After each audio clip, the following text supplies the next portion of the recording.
আদালতে আইনজীবী পুলিশের হাতাহাতি টিটাগড়ে গতকাল এক আইনজীবীকে হেনস্থার অভিযোগ প্রতিবাদে আজ ব্যারাকপুর কোর্টে বিক্ষোভ দেখান আইনজীবীরা।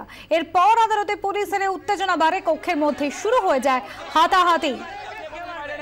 ছবি আপনারা এই বোর্ডে দেখতে পাচ্ছেন, ব্যারাকপুর কোর্টের ছবি। এখানে আদালতে পুলিশ আসে, তারপরে উত্তেজনা বাড়ে, আইনজীবী এবং পুলিশের মধ্যে হাতাহাতি শুরু হয়ে যায়। এরপর অনন্ত চট্টোপাধ্যায় আমাদের প্রতিনিধি রয়েছেন আমার সঙ্গে টেলিফোন লাইনে। অনন্ত, কোর্টের মধ্যে আদালত চত্বরের মধ্যে এইভাবে উত্তেজনা ছড়ালো। দেখো, আদালতের গেট বন্ধ করে আইনজীবীরা বিক্ষোভ দেখাতে থাকে। তাদেরই এক সহকর্মী আইনজীবী তাকে পুলিশি হেনস্থার প্রতিবাদে, এরপরে যখন ডিসি তথাগত বসুর নেতৃত্বে বিশাল পুলিশ বাহিনী এসে পরিস্থিতি আয়ত্তে আনে, তার আগেই কিন্তু হাতাহাতি ধাক্কাধাক্কি ঘুষাঘুষি পর্যন্ত চলে আইনজীবী এবং পুলিশের সাথে। আইনজীবীদের বক্তব্য হচ্ছে তাদের সহকর্মী অর্থাৎ আইনজীবী তাকে হেনস্থা করে টিটাগড় থানারই এক এসআই, এবং তারই প্রতিবাদে তারা এই বিক্ষোভ দেখায়।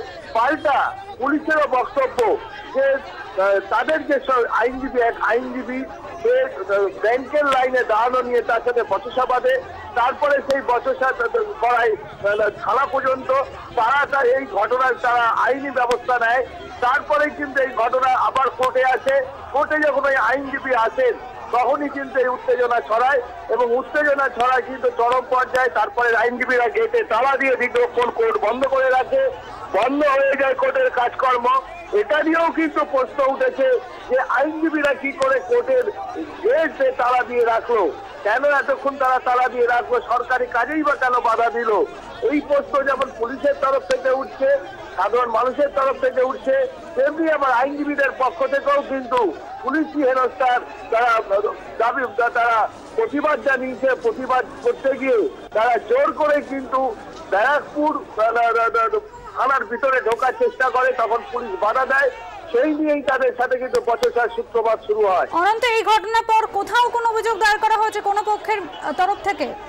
এখনো পর্যন্ত কোনো পক্ষের থেকে কোনো অভিযোগ এখনো পর্যন্ত দায়ের হয়নি।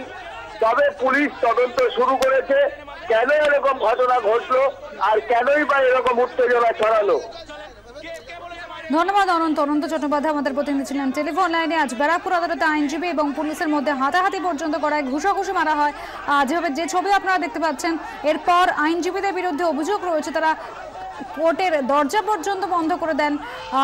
টিটাগড়ে গতকাল আইনজীবীকে হেনস্থা করা হয়, তারই প্রতিবাদে আজ ব্যারাকপুর কোর্টে বিক্ষোভ দেখান আইনজীবীরা। এরপর পুলিশ ঘটনাস্থলে এসে উত্তেজনা ছড়িয়ে পড়ে।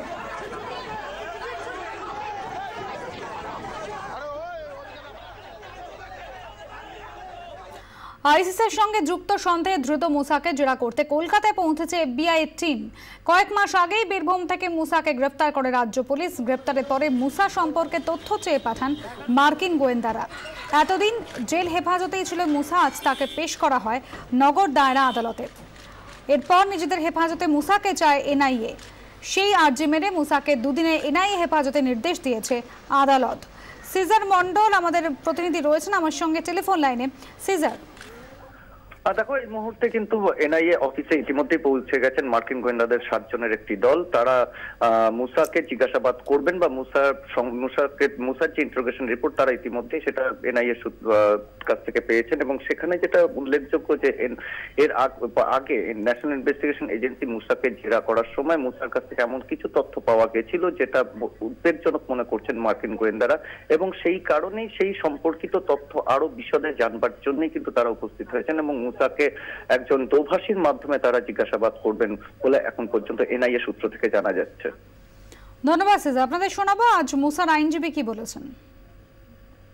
আমরা প্রেয়ার করেছি যে আমাদের দুদিনের কাস্টাডি দরকার আছে, কারণ কিছু ওর এগেনস্টে আরও কিছু ইনভেস্টিগেশনে বাকি ছিল, সেটা আমরা করার জন্য আমাদের ইনভেস্টিগেশন এজেন্সি প্রেয়ার করেছে, এবং সেটা কোর্টের কাছে আমরা ফাইল করেছি। কোর্ট কনসিডার করে ওটা ডাইরেকশন দিচ্ছেন দুদিনের কাস্টাডি আমাদেরকে দেওয়ার জন্য। সরকারি আইনজীবী বক্তব্য শোনালাম। এদিকে মোটা মুনাফায় কালো টাকা সাদা করছেন ব্যাংকেরই এক শ্রেণী কর্মী। গতকালই খবর করেছি আমরা, আর রাতেই গ্রেপ্তার হয়েছেন অ্যাক্সিস ব্যাংকের ডেপুটি ম্যানেজার অমিতেশ সিনহা। গতকাল রাতে অমিতেশকে গ্রেপ্তার করে সিবিআই। তদন্তকারীদের অভিযোগ, ভুয়ো প্যান কার্ড এবং কেওয়াইসি দিয়ে ব্যাংকে সেল কোম্পানি ভুয়ো অ্যাকাউন্ট খুলতেন অমিতেশ। নিজের হাতে গোটা প্রক্রিয়া সম্পন্ন করতেন। তার সঙ্গে নেটওয়ার্কে ছিল ব্যবসায়ী সঞ্জয় জৈন এবং তার সহযোগী মনোজ গুপ্তা। সঞ্জয়ের কাজ ছিল কালো টাকার কারবারিদের কাছ থেকে টাকা জোগাড়, তারপরে মনোজ গুপ্তার মাধ্যমে তা ব্যাংকে পৌঁছে দেওয়া। টাকা জমা পড়ে যাওয়ার পর ফের সক্রিয় হতেন অমিতেশ। যে টাকা জমা পড়তো নিজের হাতে বিভিন্ন ভুয়ো অ্যাকাউন্টে তা ট্রান্সফার করতেন। পরে নিজের কমিশন চেকের মাধ্যমে ব্যাংক থেকে তুলে নিতেন অমিতেশ সিনহা। তার সঙ্গে গতকাল রাতে ব্যবসায়ী সঞ্জয় জৈন এবং তার সহযোগী মনোজকেও গ্রেপ্তার করেছে সিবিআই।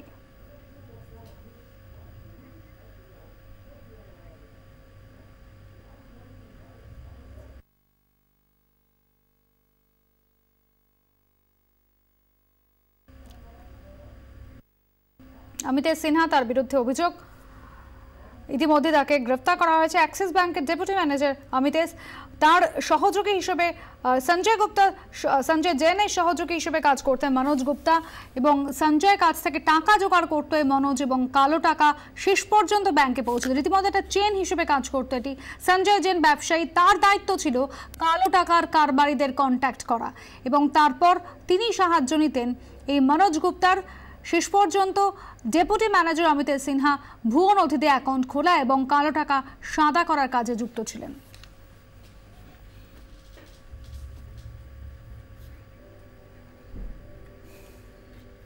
জমি জট কাটেনি, 34 নম্বর জাতীয় সড়ক সম্প্রসারণের কাজ দেখতে গিয়ে বিক্ষোভের মুখে পড়লেন অফিসাররা।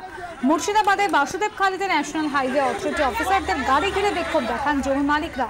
ওই প্রতিনিধিদের সঙ্গে ছিলেন জেলা শাসকও, তাকেও বিক্ষোভের মুখে বসতে হয়। মহাদেবপুর থেকে কালুখালী পর্যন্ত 11 কিলোমিটার রাস্তার জমি জট খুলছিল না দীর্ঘদিন ধরে।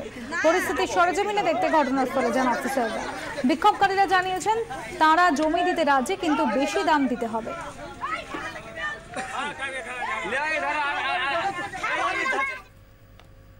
এদিকে স্থায়ীকরণ সহ ন্যূনতম বেতনের দাবিতে আমরণ অনশনে বসলেন যাদবপুর বিশ্ববিদ্যালয়ের গবেষণা কর্মীরা।